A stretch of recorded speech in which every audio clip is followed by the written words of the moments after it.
It's officially spooky time, folks. Before we get into that, it's very important to review, well, a very important submission guideline.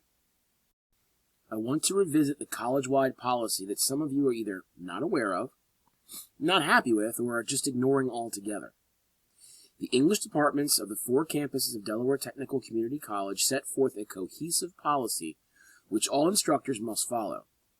For the smaller assignments, also known as formative assessments, you have up to 48 hours to turn in an assignment late for a late penalty of 10%. And that's 10% of your final grade for the total points, not just 10% of what you earned. For the larger assignments, also known as the summative assignments, you have up to 1 week to turn it in for a late penalty of a 15% hit to your final grade for that assignment, and again, that's 15% of the total points, not 15% of what you earned. Since I was very clear about this in the very first video you should have watched for this course, I just wanted to remind you that this isn't a new policy. Sorry to bring you down so early in the video, but it needed to be said. Now that we've gotten that reviewed, let's talk about what's going on this week, shall we? As always, here is the week number 10 announcement, and in all of its glory. So if we go back and look for the masterclass schedule over here on the right, click on the topic, go down to week 10, and here's the gist. Wait, what's that? There are no assignments due this week? That must be a mistake, right? Let me consult my schedule and files. No assignments due. Wow. That's pretty awesome for all of us, isn't it?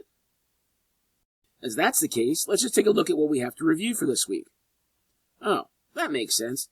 It's the most important part of your development paragraphs, the tie-in section of CSET. No wonder there's nothing due.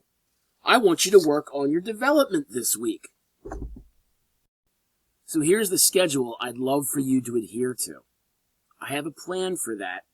If you follow it, you won't be stressing out on the night the paper is due, working feverishly to get everything done in 2 hours. As you can see, there's nothing to be submitted this week, and there's only a helpful discussion post next week. So what should you be doing? Well, this week I want you to work on your argument portion. That would be the minimum of 3 argument points that will support your side of the argument.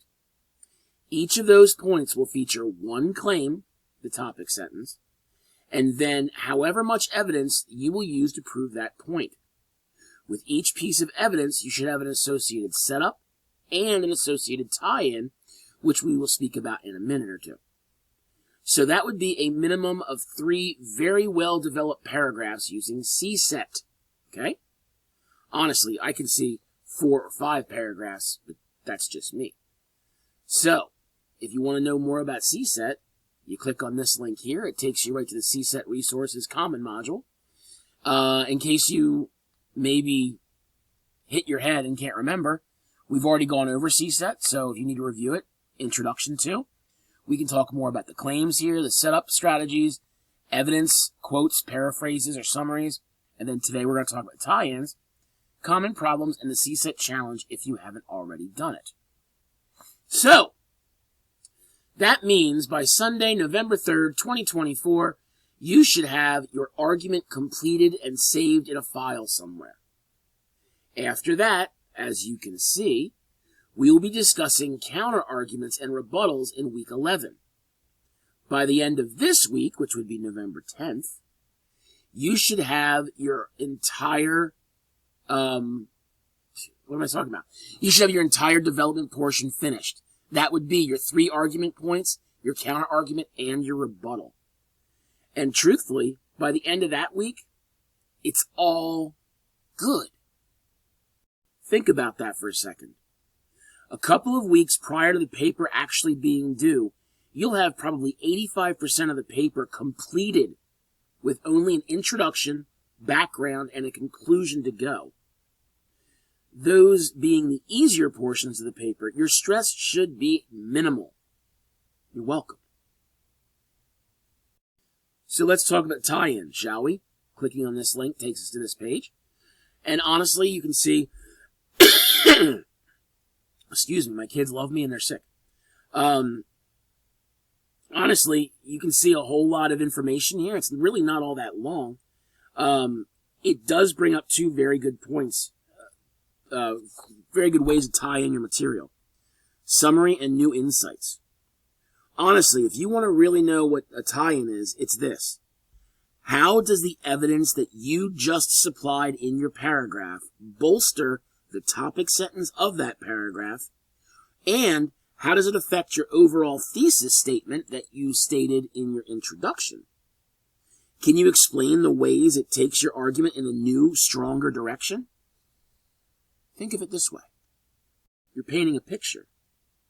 The material you are presenting through the direct quote or paraphrase is great, but your reader can say, so what to it? The tie-in is your opportunity to paint that picture and say, look, I know you may not understand what I just said, so let me help you understand why it's important to me and my argument. By explaining that, the reader knows that you are taking the time to illustrate something very important, and the more you repeat something, the more your reader will process it as important and necessary. See what I mean? So, by allowing yourself the repetition through summary or emphasis through these new insights, you'll be able to fully engage your reader with the material. Does that make sense? And that's the video, folks. Just a shade over 2 full pages of script near Halloween. No, I have not stolen any of my kids' candy yet. I'm trying to be better, but I do believe in the dad tax, if you understand me. In any case, I hope that you'll take my advice when scheduling how you work on your paper. If you do it how I've laid out, that means by the end of this week, you get your 3 argument points done. By the end of next week, you get your counter argument points and your rebuttal points done. You're going to find that you won't be stressing out nearly as much as you would waiting until the last minute. Get on it and have a great week. I hope you have a great weekend, and I hope you have another great weekend. See ya.